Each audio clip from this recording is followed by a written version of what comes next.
ഒരു സാധാരണ കോൺഗ്രസ് പ്രവർത്തകനെ ആവേശപ്പെടുത്തുന്ന ഉജ്ജ്വലമായ തീരുമാനമെടുത്തത്. ആ രണ്ട് വാക്കുകൾ ഉറച്ചു വയ്ക്കുന്നു. പ്രവർത്തകനെ ആവേശപ്പെടുത്തുന്ന ഉജ്ജ്വലമായ തീരുമാനമെടുത്ത കോൺഗ്രസിൻ്റെ ഹൈക്കമാൻഡിന് പ്രത്യേകമായ സ്നേഹാഭിവാദ്യങ്ങൾ ഒരു പ്രവർത്തന നിലയിൽ അർപ്പിക്കുവാൻ ആഗ്രഹിക്കുക. എന്തൊരു പ്രോപ്പർ ബ്ലെൻഡിങ് ആണ്.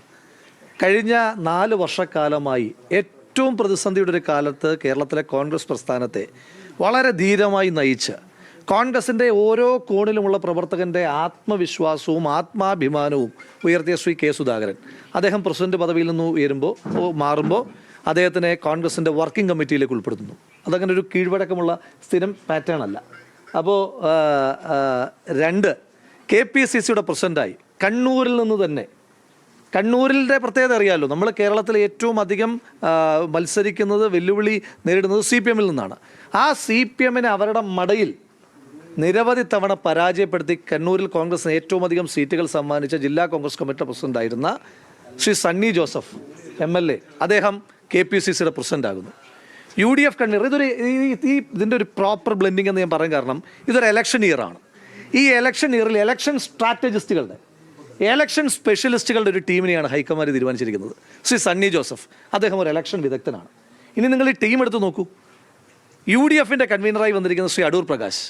കോന്നി പോലെ പത്തനംതിട്ട ജില്ലയിലെ ഏറ്റവും ഇടതുപക്ഷ സ്വഭാവം ഉണ്ടായിരുന്ന ഒരു മണ്ഡലത്തെ തുടർച്ചയായി ഐക്യജനാധിപത്യ മുന്നണിയോടൊപ്പം നിർത്തിയ ശ്രീ അടൂർ പ്രകാശ്. ആറ്റിങ്ങൽ പോലെ കോൺഗ്രസിൻ്റെ സ്ഥാനാർത്ഥി, ആര് സ്ഥാനാർത്ഥിയെ നിർത്തിയാലും CPM പേരിനൊരു സ്ഥാനാർത്ഥിയെ നിർത്തിയാൽ അയാൾ ജയിച്ചു പോകുന്ന മണ്ഡലത്തിൽ CPM-നെ അട്ടിമറിച്ച് തുടർ വിജയം നേടിയ ശ്രീ അടൂർ പ്രകാശ്.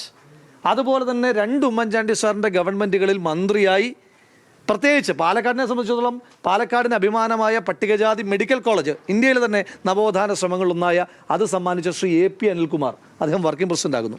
അതുപോലെ തന്നെ ചെറുപ്പക്കാരുടെ എല്ലാ ആവേശത്തെയും ഉൾക്കൊള്ളുവാൻ പറ്റുന്ന ഈ ചെറുപ്പക്കാരുടെ ടീം ലീഡേഴ്സ് എന്ന് പറയാമല്ലോ, യങ്സ്റ്റേഴ്സിൻ്റെ ടീം ലീഡേഴ്സ്, യങ്സ്റ്റേഴ്സ് ആയിട്ടുള്ള ആളുകളുടെ പ്രസിഡന്റ് എന്ന് വിളിക്കുന്ന ആളാണ് ശ്രീ PC വിഷ്ണുനാഥ്. കുണ്ടറ പോലൊരു മണ്ഡലത്തിൽ പോയി ഒരു ഭരണ തുടർച്ച ഉണ്ടാകുന്ന സമയത്ത് പോലും ആ ഭരണ തുടർച്ചയുടെ കാലത്ത് എല്ലാവരും ജയിക്കുമ്പോൾ, ഭരണത്തിൻ്റെ ഭാഗമായി നിൽക്കുന്ന എല്ലാവരും ജയിക്കുമ്പോൾ പരാജയപ്പെട്ട മന്ത്രിയായി ഒരു മന്ത്രിയെ പരാജയപ്പെടുത്തി കുണ്ടറ നേടിയെടുത്ത ശ്രീ PC വിഷ്ണുനാഥ്.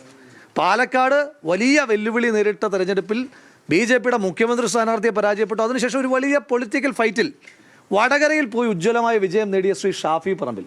അതുകൊണ്ടാണ് ഞാൻ പറഞ്ഞത്, എന്തൊരു ഗംഭീര ടീമിനെ, അവൈലബിൾ ആയിട്ടുള്ള ഏറ്റവും ബെസ്റ്റ് ടീമിനെ കോൺഗ്രസ് പാർട്ടി ഡിപ്ലോയ് ചെയ്യുക എന്ന് പറഞ്ഞ ഇലക്ഷൻ ഇയറിൽ പ്രവർത്തകൻ്റെ തെരഞ്ഞെടുപ്പ് വരാൻ പോവുകയാണ് 2025. ആ പ്രവർത്തകൻ്റെ തെരഞ്ഞെടുപ്പ് വരുമ്പോൾ ഇലക്ഷൻ സ്ട്രാറ്റജിസ്റ്റുകളുടെ, അത് ഓരോ പേരുകളും, സണ്ണി ജോസഫ് ആകട്ടെ, അനിൽകുമാർ ആകട്ടെ, വിഷ്ണുനാഥ് ആകട്ടെ, ഷാഫി പറമ്പിലാകട്ടെ, അടൂർ പ്രകാശ് ആകട്ടെ, ഇലക്ഷൻ എക്സ്പേർട്ടുകളുടെ, സ്ട്രാറ്റജിസ്റ്റുകളുടെ ടീമിനെ വെക്കുക എന്ന് പറഞ്ഞാൽ അത് ഹൈക്കമാൻഡ് ഒരുമ്പെട്ട് ഇറങ്ങിയിരിക്കുകയാണ്. അത് തെരഞ്ഞെടുപ്പിൽ പ്രവർത്തകനെ ആദ്യ തെരഞ്ഞെടുപ്പിൽ വിജയിപ്പിച്ചതിന് ശേഷം കേരള നിയമസഭാ തെരഞ്ഞെടുപ്പിൽ UDFൻ്റെ ഗവൺമെൻറ് ഉണ്ടാകുവാൻ വേണ്ടിയിട്ടുള്ള പ്രവർത്തനങ്ങളുടെ കൗണ്ട് ഡൗൺ ഇവിടെ തുടങ്ങുകയാണ്.